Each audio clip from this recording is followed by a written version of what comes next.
On the violence in Haiti and one local group's efforts to help those who are trapped. At this hour, there are still Americans stranded in Haiti. This as the country is gripped in gang violence. It is a daring mission and the chaos there. Tampa-based Project DYNAMO once again demonstrating the power of hope and action. The group is back on U.S. soil this morning with evacuees from Haiti. The mission, dubbed Operation Run Runner.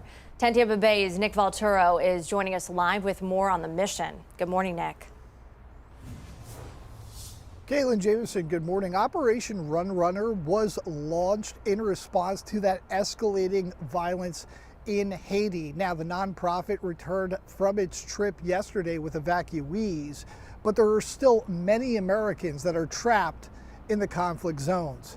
Now, the streets of Haiti are rife with gun violence and political unrest, but that hasn't stopped Project DYNAMO from answering the call. Now, the work of the nonprofit remains as vital as ever. CEO Brian Stearns says his organization has nearly 200 requests from people asking for help. Stearns says, like any mission, this one presents its own unique set of challenges. Now, Miriam Sonati was among those who was recently rescued. Sonati needed to be moved safely by land, sea, and air from a remote spot where she was doing missionary work. Sonati spoke at a news conference yesterday. She tells us she was scheduled to leave on March 8th before the violence escalated. She's relieved to be home, but worries for those who are still left behind.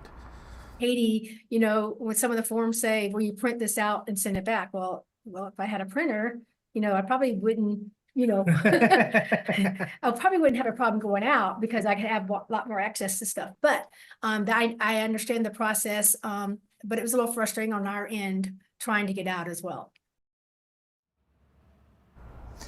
Now, Project DYNAMO says they plan to stay out there as long as possible. But once again, these missions all rely and depend on the generosity of donors. Stern tells us every dollar really counts and makes a significant difference. Yeah, it's so important to get these Americans home, Nick. Now, will the Florida Division of Management, Emergency Management, be taking part in this as well, be helping out?